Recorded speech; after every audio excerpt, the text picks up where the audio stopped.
Salve, torcedor vascaíno! Bom dia! É um prazer estar com você por aqui nesse sábado pela manhã, dia de estreia no Campeonato Carioca.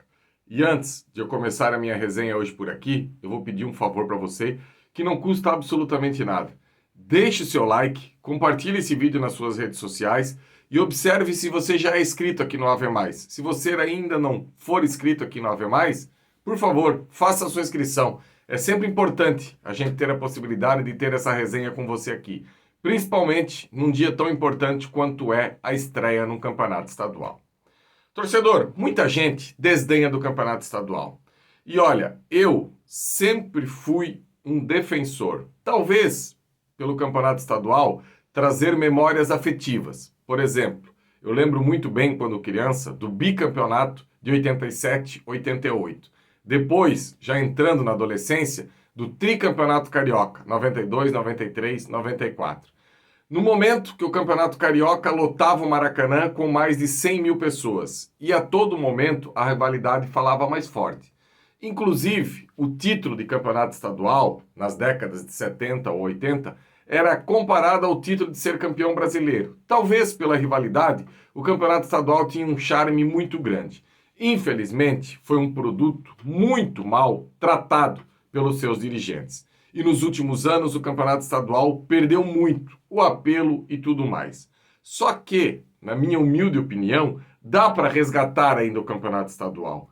E de que forma? Primeiro, os clubes grandes não podem perder aí 14, 15 datas com o campeonato estadual. É demais. Eu acho que no máximo, 6, 7 datas é isso que dá para um clube grande fazer no campeonato estadual. Eu acho que poderia ter uma fase preliminar com as equipes de menor investimento, deixar essas equipes jogando e depois as equipes de maior investimento chegar numa fase final do campeonato.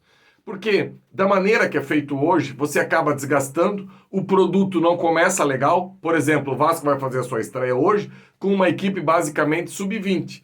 E o torcedor não quer saber se é uma equipe sub-20, se é uma equipe sub-30, sub-50, sub-10. O torcedor quer ver a sua equipe vencendo e ganhando. Daqui a pouco eu vou entrar um pouquinho no debate também da Copa São Paulo do Futebol Júnior, em que o Vasco conseguiu a classificação ontem, e o Vasco não venceu nenhum jogo e teve rendimento apenas no primeiro tempo de ontem. Mas o torcedor não quer saber isso. Quando o torcedor vê essa cruz de malta em campo, o torcedor quer que o desempenho venha e as vitórias também venham. Então, essa questão do campeonato estadual é muito complexa. Não existe você começar o campeonato estadual dia 11 de janeiro.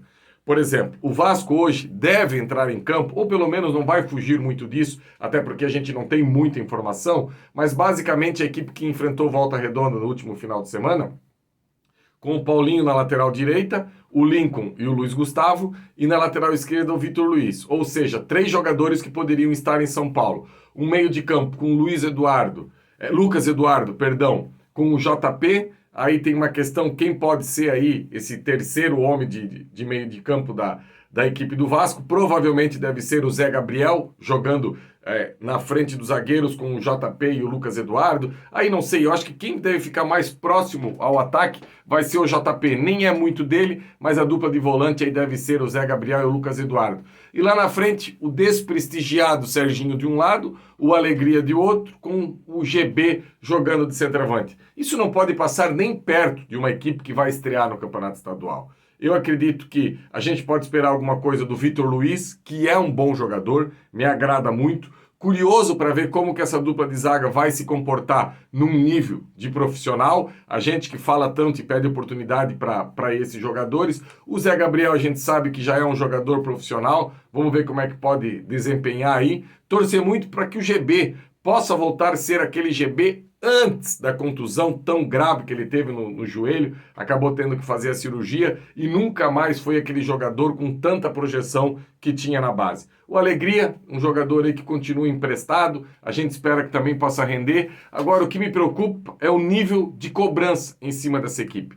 Eu confesso a você, torcedor, que eu sempre bato na tecla que eu gosto muito do desempenho. Porque se você desempenha bem e o resultado não vem, na próxima partida você vai estar mais próximo do resultado. Porque o desempenho bom te leva às vitórias, não tem jeito. O futebol até permite, num dia que você não joga bem, você conseguir a vitória, mas isso não é algo que é a regra, isso é a exceção. Então, especificamente esse momento do Vasco nessa largada, eu não vou esperar que essa equipe vai fazer um grande jogo. Longe disso. O que eu preciso nesse momento é colocar 3 pontos na tabela para quando o profissional fizer a sua estreia, provavelmente contra o Madureira, no dia 23 de janeiro, no jogo lá em Manaus, o Vasco já tenha o mínimo de conforto. E também para o Carille não começar o campeonato tão pressionado, porque num primeiro momento quem vai comandar essa equipe é o técnico Ramon Lima, só que a partir da hora que o Carille assume a equipe, lá na tabela não vai estar escrito até aqui,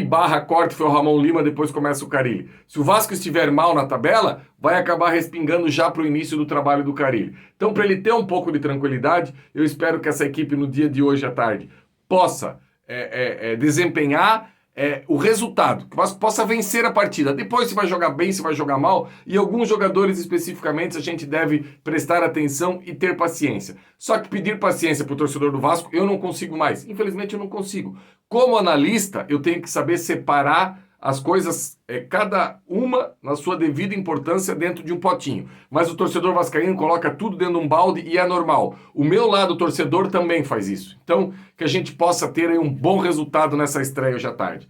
Falando um pouco da Copinha, a equipe do Vasco ontem empatou com os donos da casa, passou de fase, está classificado para a próxima fase. Olha, torcedor, jogar com o Sub-17 não é fácil.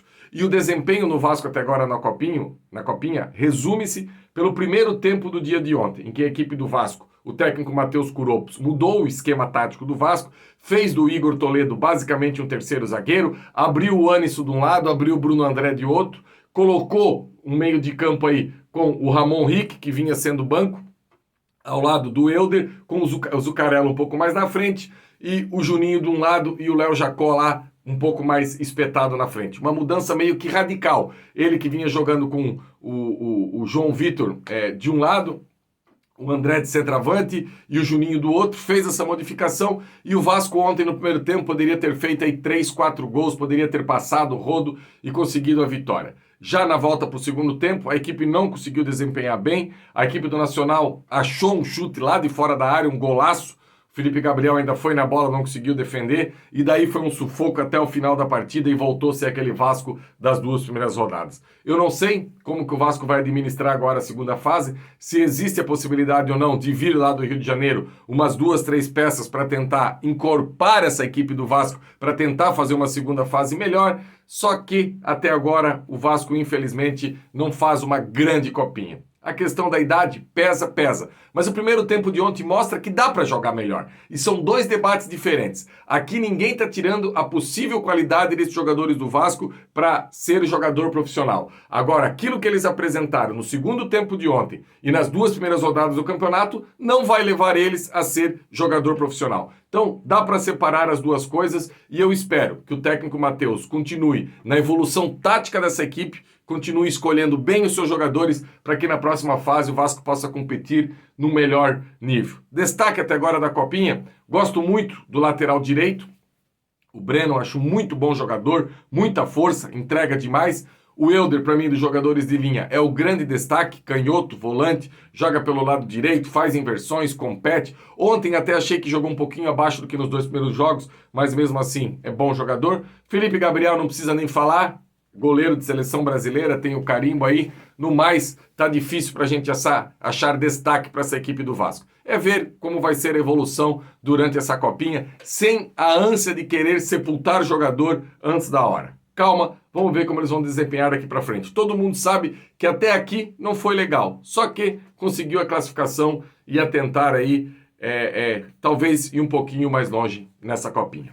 Beleza, torcedor? Daqui a pouco tem esquenta lá no Atenção Vascaínos. À tarde a gente começa aqui com o melhor pré-jogo da internet para essa estreia do Vasco em Nova Iguaçu. E a gente espera que seja um grande jogo e o Vasco consiga começar com vitória. A gente aguarda vocês lá no Atenção Vascaínos daqui a pouco nesse esquenta.